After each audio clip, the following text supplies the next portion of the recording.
solo un poco de curiosidad. Bienvenidos a la Calabozos. Hoy les enseñaré a ser los amos más cabrones del universo. Muy bien, bienvenidos. Esto es cómo ser un excelente DM para principiantes en realidad. Vamos a ver aquí. ¿Qué es un juego de rol? ¿Quién sabe qué es un juego de rol? Un juego de rol es tomar un papel diferente al propio, es representar a otra persona, a otro ser, y es utilizar la imaginación, ¿no? Es totalmente fantasía. Ya, muy bien. Un poco de utilizar la imaginación. Es un poco de actuar en otras personas. Ya, muy bien. ¿Quién más? ¿Quién más quiere aportar a la idea de que es un juego de rol? Es por así decirlo, una actividad interactiva donde los jugadores personifican o utilizan herramientas para personificar a otro tipo de personajes, valga la redundancia, y poder interactuar con base en el ambiente y el trasfondo que se haya utilizado o que se haya creado durante el juego. Muy bien. Si así es el juego de rol, en todo caso, ¿qué sería el teatro?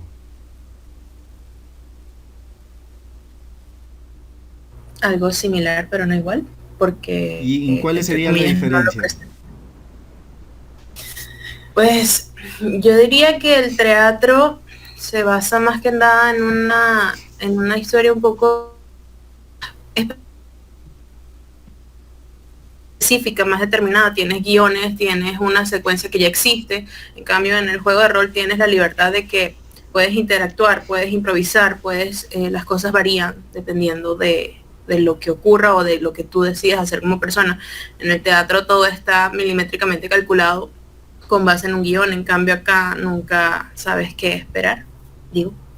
Ah, ya, ya. Muy interesante el concepto. Muy bueno, muy bueno. ¿Quién más quiere aportar a la idea?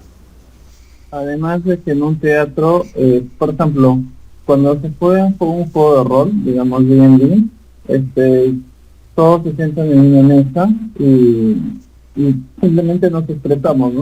Ujú. Hablamos, damos la idea. En el teatro no es más movimiento, uno se moviliza a un sitio, se moviliza al otro, además de que uno está haciendo un papel, ¿no? En el rol todo es improvisación. El máster sí tiene la historia, tiene la idea, va planteando las cosas que van sucediendo y las decisiones la va tomando cada uno de los personajes según su propio criterio.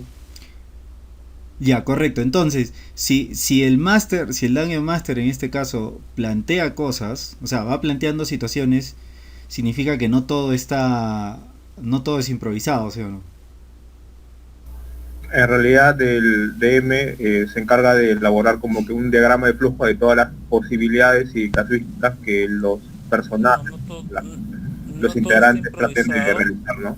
pero Perdón, perdón. pero tampoco no puede prever 100% lo que vaya a hacer los chicos. Claro. No puede prever qué decisiones vayan a tomar. Más o menos. Perdón, no se te escucha. ¿Ah, no se me escuchó? Sí. Lo que pasa es de que, por ejemplo, en una circunstancia X, ¿no? Ya. De toma de decisión, digamos de que mi personaje plantea una cosa y el resto de mis compañeros no les parece o se discute sobre un tema en especial y según eso se toman decisiones. Eso tiene más o menos un enfoque. Si toman una decisión se va a hacer esto, si toman otra decisión se va para este lado, pero a veces la gente puede ser impredecible. Claro. O sea, al final no se sabe cuál es la... No se va a saber cómo va a terminar las cosas, ¿no? ¿Qué piensan en todo caso, de un Dungeon Master que sí sabe cómo va a terminar su historia? Levantaste la mano. Ya, yo pienso que un máster que te diga que tu historia está completa, puedes decir que va a depender de hasta qué punto. O sea, yo puedo tener una historia y decir, va a terminar de esta manera.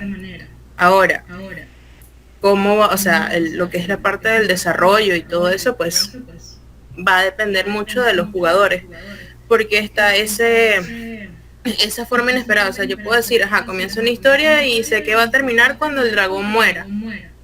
Entonces ellos tienen de una u otra manera que llegar al dragón, pero el proceso es la idea, pues entonces ya va a depender de qué tanto diga cómo va a terminar su historia, pues es un rango muy amplio, ¿no? Va a depender.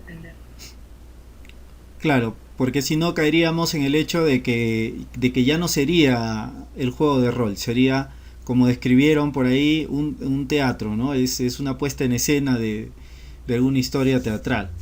Entonces, ¿cuál es la función que tienen ustedes como Dungeon Masters?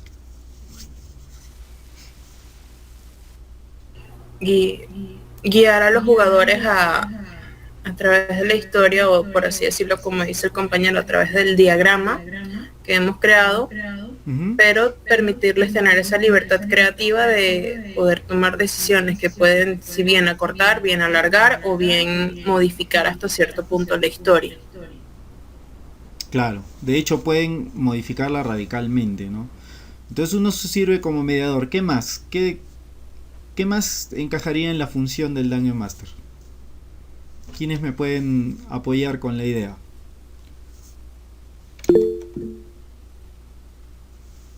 Gustavo, dale.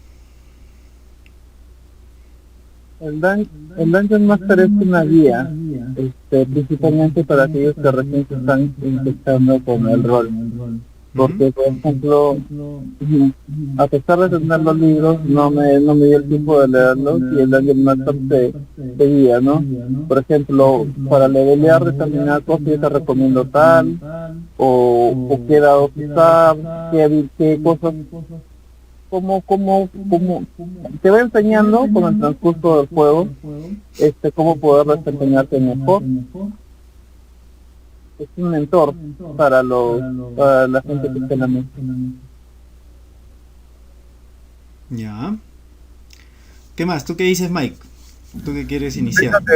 La función del Dungeon Master es que haga divertido el juego, ¿no? Porque de qué vale seguir una estructura, un guión que frustre a los jugadores y que cause el desagrado de la gente, o que ya simplemente se arrepienta y ya no quiera volver a jugar, ¿no? El Dungeon Master tiene la función de que, si bien cada persona es diferente, trate de gustar, ¿no? El escenario que se ha montado, o el juego, la misión, la campaña, a todos, ¿no? Perfecto. Y con todo lo que han mencionado, eso es verdad. Una de las funciones principales de Dungeon Master es que se debe a los jugadores. La función es esa. No puedo iniciar una campaña, ¿no? O no puedo hacer una campaña que solo me guste a mí, donde yo solo me divierta, o sea, demasiado basura, porque en realidad yo he visto personas que son bien abusivas como Dungeon Master, y a todos nos matan y después los reviven de formas que no son. Y entonces, cuando tampoco un Dungeon Master, como decían por ahí, no se prepara, ¿no? También la incoherencia aburre a la gente. Y lo otro es que si todo es predecible, como si fuera una obra de teatro, entonces también se vuelve aburrido. Entonces, un poco, esto es un arte para aquellos del teatro, para aquellos especialistas en el teatro, en el histrionismo y todo eso, que a veces menosprecian el juego de rol. Yo sinceramente decirles que son unos tarados retrógradas imbéciles, porque la verdad es que el juego de rol es un arte, y ser Dungeon Master es ser un artista completo, definitivamente, porque no solo se trata de preparar o ver las posibilidades, que eso es algo que requiere bastante habilidad y muy buenas competencias, pero también requiere mucho de cómo actuamos nosotros, cómo vamos interpretando papeles en ese mundo, y cómo planteamos ese mundo para que la gente lo disfrute, ¿no? Para que los jugadores que tenemos lo disfruten. Ahora, es 50-50, que es algo que vamos a ver después, porque tiene que ver mucho con la comunicación también dentro del tema. Ahora, si bien es cierto, el juego de rol es como lo llamaba, es un juego, es una forma de dispersión, es un arte también el juego de rol, ¿en qué otra cosa se aplicarían el juego de rol?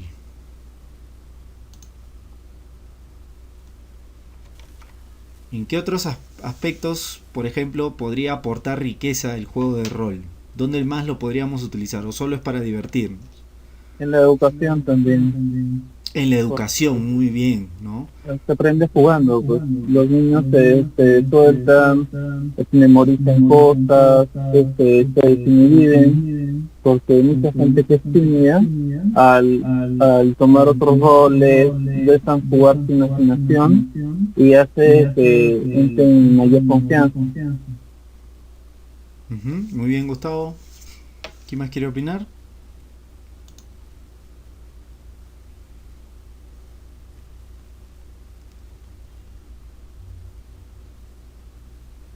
Paulo no lo hemos escuchado, creo.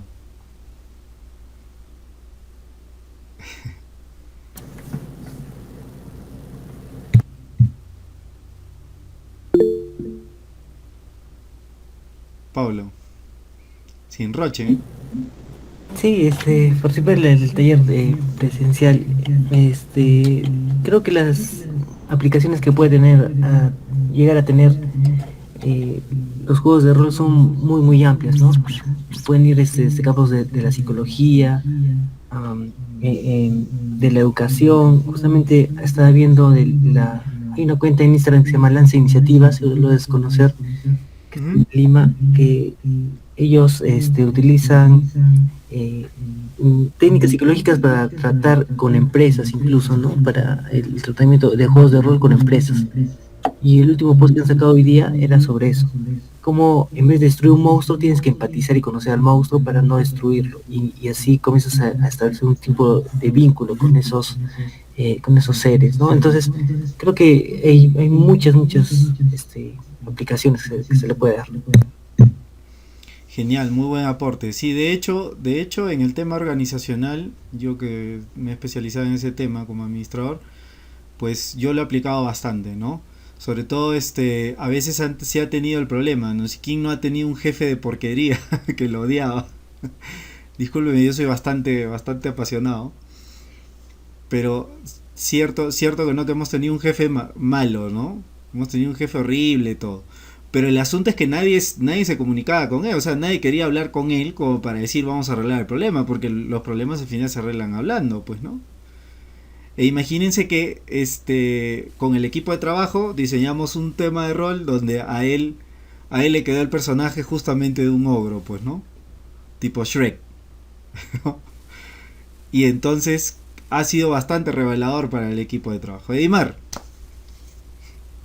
Bueno, yo quería aportar que otro aspecto que es lo que puede funcionar el juego de rol, según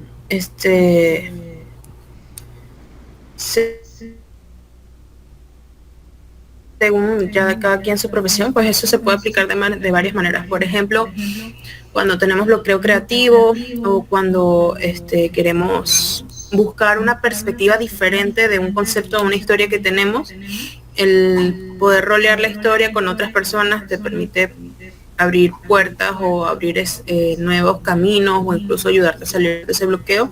Es también a nivel artístico, pues esa parte considero que el rol puede aportar bastante. Definitivamente, eso también. Y me ha hecho acordar, yo tengo un amigo que es especialista en marketing, pero también le encanta escribir y va por su 8º libro. Pero para escribir el número 7, él ya se sentía frustrado, pues, ¿no? Y él me dijo, oye, podría participar de una de tus mesas, no sé si puedo jugar. Yo lo invité, pues encantado, ven, le digo, puedes acá hacer lo que quieras, ¿no? Y cómo escuchar a otros interpretar personajes te puede dar una revelación de lo que necesitas de repente en ese momento, ¿no? Eso es muy interesante. Muy bien. Qué bueno que sepamos, es importantísimo saber qué es un juego de rol, qué funciones vamos a tener nosotros dentro del juego de rol y en qué otros aspectos lo podemos utilizar, porque no solo es para divertirse, ¿no? Que es lo principal y es el motivo principal porque nos hemos reunido. Hay que divertirnos también, ¿sí o no? Así es. Muy bien. ¿Qué componentes tiene un juego de rol? No sé si han escuchado. Roger Caillois es un sociólogo que tiene como 50 libros escritos, ¿no? Que habla sobre la sociología dentro del trabajo principalmente, y tiene dos o tres libros que habla sobre el juego. Y específicamente hay un libro donde habla sobre los juegos de rol, y él plantea que los juegos de rol tienen 5 componentes importantes. En general todos los juegos tienen 5 componentes importantes. Y ahora, esto es importante tener en cuenta porque es uno de los fundamentos sobre la teoría del juego. Si no la tenemos clara, ¿no? Que justo Pablo me decía y lo conversábamos bastante, mira, ¿qué pasa si cuando hicimos una mesa de rol donde no había claras las cosas, qué pasa, ¿no? O sea, todos nos dispersamos, nos perdemos, ¿no? Entonces es muy importante que tengamos claros los componentes para poder hacer una mesa muy buena, ¿no? Como así estemos iniciando. Entonces, Roger Caillois, este francés, maestro de maestros en el juego, pues indicó que hay 5 componentes básicos. El primero es el alea. No sé si lo han escuchado, ¿eh? El alea significa, ¿no?, lo que es al azar. No puede existir juego si no existe azar. Ahora, ¿todos los juegos tienen azar? Una pregunta muy interesante. ¿Los deportes son juegos? Sí. Sí, muy bien. Los deportes son juegos. ¿Y todos los deportes tienen azar? ¿Todos los juegos tienen azar? No. El ajedrez No todos los... no es azar, es capacidad. Y hay algunos juegos, incluso de mesa, que aquellos, usualmente los juegos que se llevan dados tienen mucho que ver el azar, pero hay otros que se basan en la habilidad de la persona y cómo gestiona sus recursos. Eso no es azar, sino es habilidad. Muy bien, entonces, ¿ustedes consideran que, por ejemplo, la gestión de recursos o un juego de estrategia no tiene nada de azar? Dime, Edimar. Sí tienen porque si por lo menos vas a jugar, o sea, incluso el momento a ver, te pongo un ejemplo, de conseguir un recurso cuando juegas Catán o algo, si de repente vas al mercado, vas a depender mucho del azar de las cartas, si vas a intercambiar con el jugador, vas a depender de si el jugador lo tiene, o sea, siempre es un 50-50 de probabilidades. No en todos los juegos, por ejemplo, tienes... No sabría darlo, pero podría poner de ejemplo el ajedrez, donde el ajedrez sí es meramente un juego de inteligencia y de tu propia capacidad, ¿no? Pero hasta cierto punto sigue siendo un 50-50 porque puedes considerar parte del azar la jugada del otro jugador. Por ejemplo, si yo quiero comerme a la reina y él la mueve, pues no pude, pero si él lo hizo, pues la suerte me llegó y pues sí me la comí. Entonces, no diría que todos, porque no conozco todos los juegos, pero sí pienso que la gran mayoría dependen un poco, si no bien del azar, también también se podría considerar el azar como las acciones de otros jugadores, más allá que simplemente mover un dado. Ah, muy bien. Eso que has dicho es muy interesante. Depende de las otras personas también, ¿no? Entonces, lo que sí les digo, lo que tiene gran cantidad de azar son todos los juegos que tienen cartas y que tienen dados. ¿Cierto? Porque en un juego donde robas cartas, ¿cuál es la probabilidad de que saques la que quieras, ¿no? Dependerá de la cantidad de cartas, ¿no? Si hablamos somos un poco más ortodoxos y nos gusta la estadística, pues definitivamente podríamos calcular la probabilidad de que nos toque una carta según la cantidad de cartas que haya, ¿no? Entonces, si tiene cartas y si tiene dados, tiene más de un 50% de azar. ¿Y qué pasa con el ajedrez? ¿Tiene azar? ¿No tiene azar? El fútbol, por ejemplo, es súper estratégico. ¿Hay azar? ¿No hay azar? En el fútbol hay azar. que vas y disparas un tiro, cae al travesaño y podría golpear el piso, golpear al arquero y entrar la pelota, o al revés. O sea, hay cierto grado se puede decir. Claro, como los bloopers que a veces se ve, ¿no? En ESPN, ¿no? De que alguien se cayó, se resbaló y la pelota se metió, ¿no? O las jugadas de Chiquito Flores, ¿no? Esos son puro blooper. Pero bueno, lo cierto es que no existe juego sin azar. Y aunque uno podría decir el ajedrez no tiene nada de azar, de hecho también tiene su cuota de azar. La mayoría de juegos puede ser que, como estos, que son estratégicos básicamente, pues tienen un azar mínimo, ¿no? Bastante reducido, ¿no? En el ajedrez es lo que pienso. Pero ¿qué pasa si un día te toca jugar pues con Alexei Kaparov, ¿no? O con Capablanca, y resulta pues que ese día se peleó con su mujer? ¿Hay una probabilidad más alta de que le ganes o no? Depende ¿Sí o con no? quién juegue. Yo no le ganaría ni aunque esté medio dormido. Bueno, esa es otra cosa. Pero existe más probabilidad de ganarle, ¿no? Si es que uno fuera experto en el tema. Pero De es que hecho, sí. todo lo que tenga que ver con el humano está relacionado a lo que puede ser sus emociones. Por eso Exacto. cuando se han enfrentado grandes ajedrecistas a la máquina ha ganado, porque no tiene nada que ver con lo que es la emoción, ni el sentimiento de las personas, ni cansancio, ni nada. Solo estadística. Claro, entonces hay una cuestión muy importante, ¿no? Que a veces no consideramos y hay que tomar mucho en cuenta. Son las emociones de las personas. Eso es fundamental. Eso es fundamental. Y acá en el azar, todo aquello que, como dijo Gustavo, todo aquello que está relacionado con el ser humano no se puede medir a ciencia cierta. ¿Quién puede descifrar las emociones con números? No existen fórmulas para las emociones, ¿no? Y de hecho las emociones son más grandes que la mente del ser humano.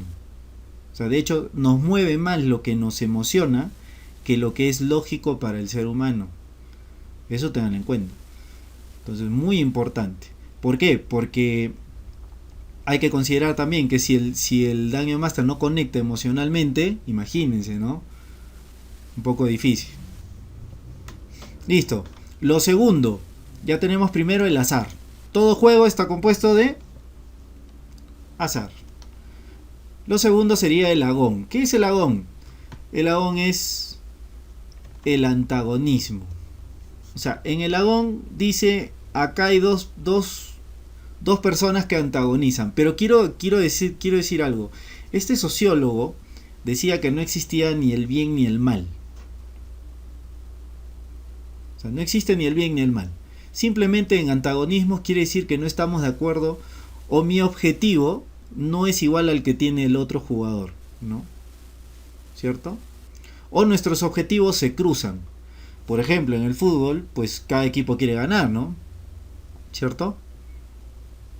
Cada equipo quiere ganar. Entonces quiere decir que los objetivos se cruzan, ¿no? Se chocan. Ese es el agón. O sea, debe haber, así como deben haber personajes. No sé si alguna vez vieron el Calabozo y Dragón que se jugó con el laboratorio de Dexter. No sé si vieron ese episodio del laboratorio de Dexter. Sí. Donde pues Didi hace su rol, ¿no? ¿Cierto? Pero ¿por qué fue tan bueno? O sea, estaba súper bueno. Porque a Dexter no se lo esperaba ni siquiera. Claro, ha sido divertido, ha sido bueno, ha tenido un buen ritmo. El final de repente no le gustó a muchos, pero la verdad es que sí, tuvo un buen ritmo. Y todos tenían un objetivo claro, ¿no? O sea, ¿qué vamos a hacer en esa historia? ¿Y a quién, o sea, con quién tenemos que enfrentar? Tenían que enfrentar un dragón. Que resulta que al final estaba triste porque no tenía amigos. Y por eso andaba enojado. Entonces, ya la cosa un poquito que se puso interesante, pero fue divertido. Lo interesante de ello es eso, ¿no? los personajes que uno vaya creando o en el juego de rol pues deben tener un objetivo claro. No hay objetivo claro, el juego va a ser por aquí, por allá, la gente hace lo que quiere y entonces esa falta de claridad pues a cualquiera le aburre, pues, ¿no? ¿Cierto? Y poner un ejemplo, ¿no? Imaginen si estamos nosotros, cada uno tiene un personaje y les comento que ahora están ustedes en un bosque mágico y bueno, ¿qué hacen?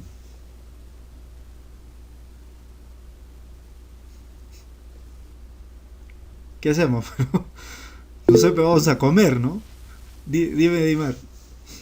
Pues si tengo la conciencia de que es un bosque mágico, pues buscaría obtener recursos mágicos, ¿no? Digo, si me dan la libertad de... Claro, pero ¿para qué? Bueno, porque mi personaje es aficionado a la magia, ¿no? Ya, puede ir surgiendo cosas, ¿no? Puede ir surgiendo cosas. Depende de la clase. Por ejemplo, disculpa que te interrumpa. Dale, Un dale. druida estaría muy contento de estar en un bosque mágico. Claro. Un elfo también se sentiría sumamente cómodo. No creo que un enano de las minas también, no creo que se sentiría tanto. Depende del contexto, depende a cuál es tu misión y tu objetivo. Si estás pasando por ahí solamente de transición, de repente buscar recursos para poder comer o buscar un lugar donde descansar. Ahora si tienes específicamente que llegar a un lugar, ya te podría cambiar la cosa. Ya, muy bien. Y una cosita importante aquí, un detallito muy importante, de esos que hay que tomar nota. El Agón no lo pone solo el Dungeon Master, también lo puede poner el jugador como ustedes lo acaban de hacer. Entonces yo puedo decir, sí, mira, ¿sabes qué? Yo llegué a esta tierra porque estaba buscando esto, porque estaba buscando el otro. Y eso me ha pasado un montón de veces.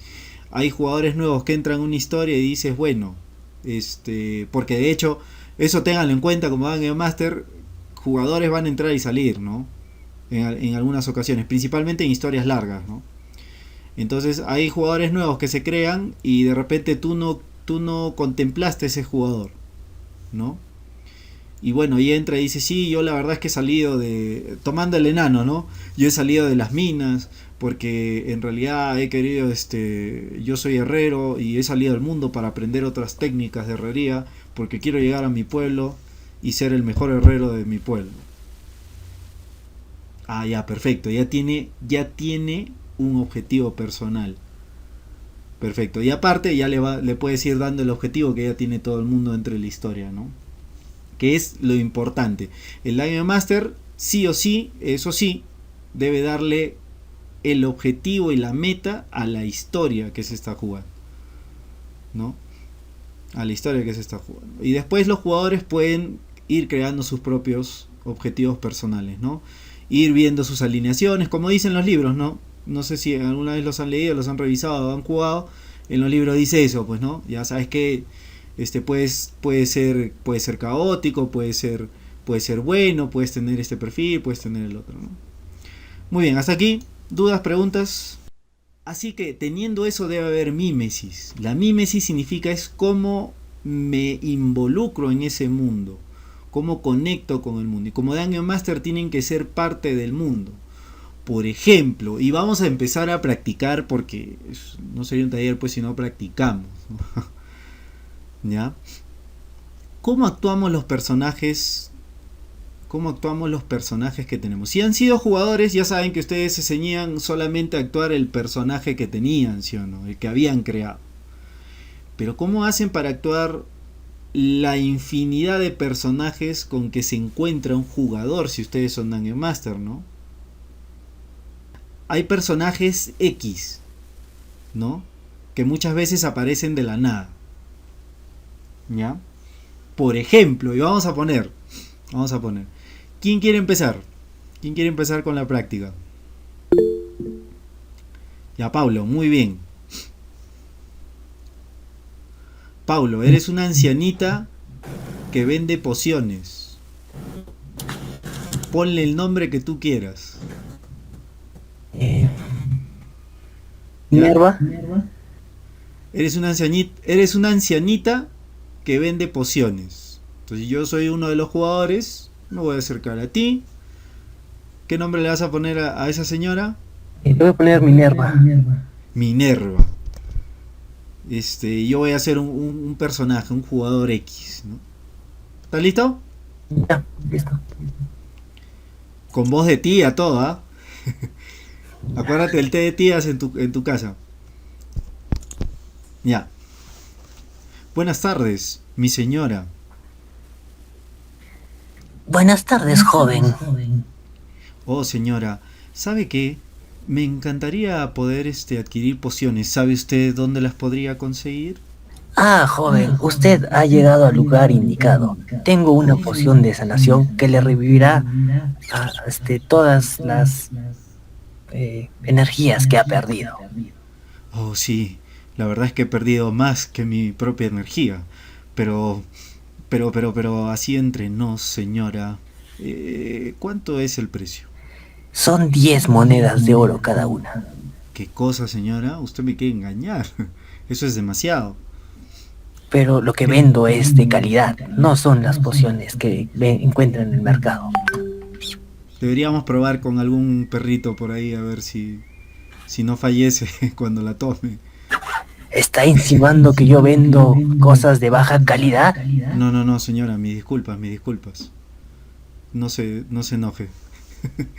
Ya, muy bien, Pablo, muy bien, súper bien. ¿Qué piensan, muchachos? Listo bien. Súper bien, muy bien. Entonces, un Dungeon Master tiene que mimetizarse con el entorno, ¿no? Y ha hecho primero, ¿qué cosa? Ha simulado ser una señora. A ver, ¿quién sigue? ¿Quién sigue en la práctica? Gustavo, muy bien. Ya sé, eres un trabajador de la forja principal de los enanos.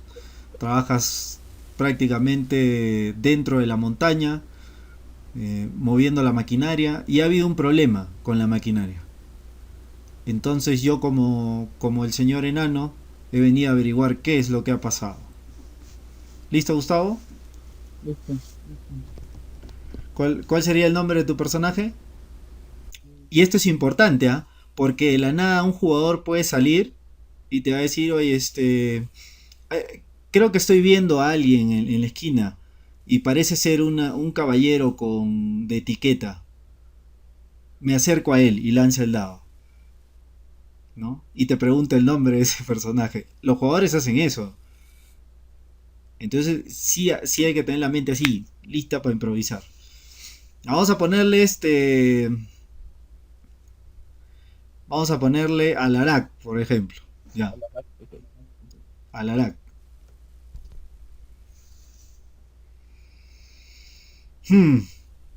Alarak, ¿qué ha pasado con la maquinaria? ¿Por qué se ha detenido?